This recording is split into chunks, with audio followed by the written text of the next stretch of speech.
What's up, guys? Today we're going to be talking about... There we go. Much better.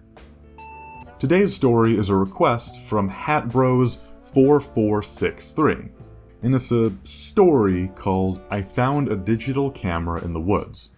I put story in quotes because this one's less of a story and more of a collection of images that you have to look at and come to your own conclusions about. And that's what makes it scary, because you have to use your imagination to do all the work. Another thing I find interesting about it is that it kind of reminds me in a way of like an early version of the Slender Man. And I mean early. This is actually one of the oldest creepypastas I've ever found, since it came from a Something Awful thread from around 2004, long before the phrase creepypasta was even widespread on the internet.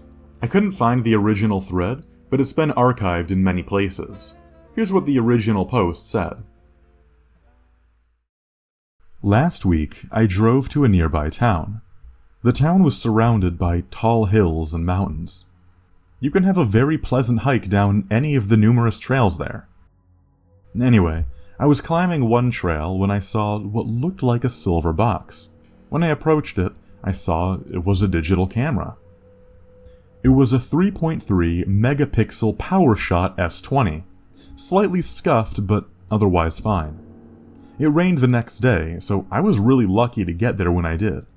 When I got home, I saw that it had a 300 megabyte hard drive inside. This must be about a 250-pound value, folks. I pity the fool who dropped it so carelessly. Anyway, just wanted to share. The rest of the post is just a compilation of the images that he found inside, which seem to almost tell the story of what happened to the last photographer. Let's take a look at these photos. The first photo is fairly straightforward without anything too out of the ordinary. Just some thin trees, a thicker tree on the left that looks like it's been cut to a stump. I think he's still close to the road because I can see in the top left one of those cable cover things that lead up to pylons and telephone lines.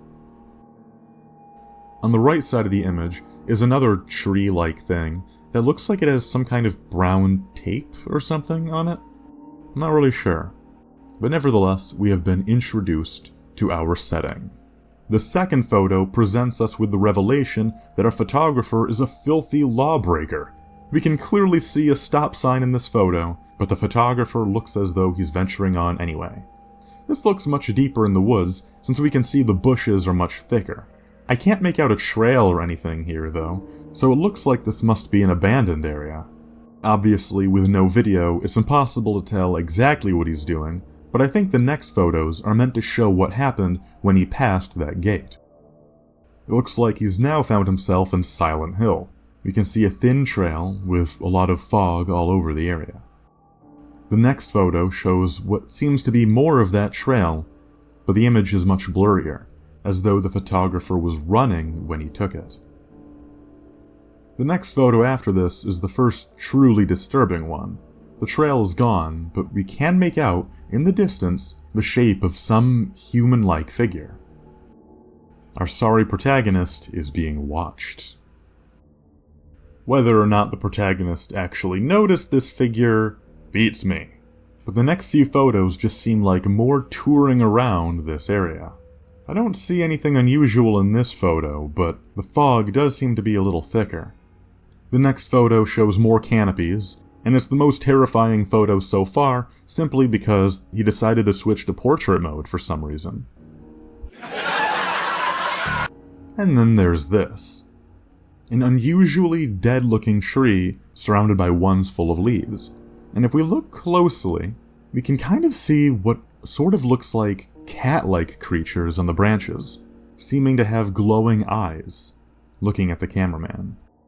On the next photo, we can see these even more clearly, with some of them seeming to have almost spider-like legs.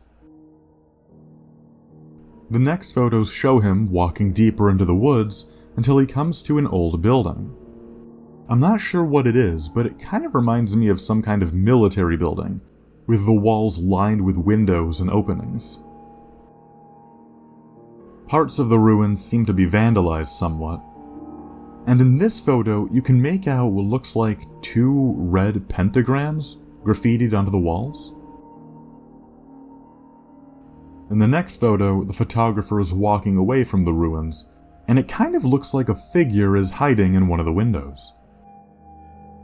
The next photo shows more of the foggy forest, and on the left side of the photo, you can see a figure that seems like it's having trouble staying upright.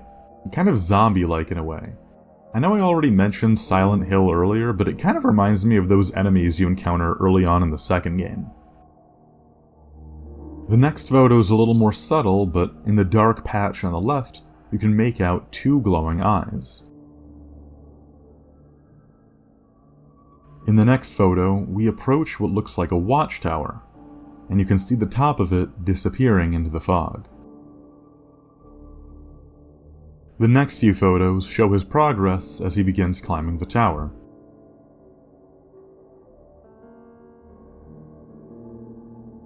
Until this photo, when near the top, we can clearly see someone already there. After this, the next few photos show him heading back down the tower, the photos being blurry, as though he was running away from the thing he saw.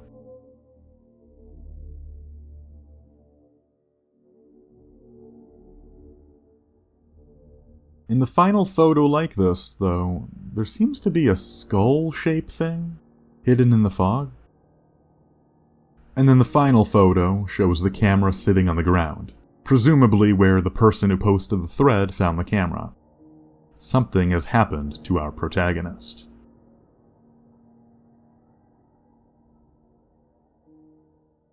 And that's it for the story and images. Like most of my favorite stories, I just really like how much is left to the imagination. There's very little text, and what text is there isn't even from the person who took the photos. So really, it's kind of like the photo has no text, and it's just a collection of images that we interpret on our own. And I really like that concept. Having the photos take place in a foggy forest is, of course, works well in any case, because then it ends up becoming kind of a game to see what you can pick out in the photos. And with the way tree limbs can be, it's even possible that some of the things that look humanoid were just nothing more than illusions. Anyways, the real discussion about this story is what you think happened to the author.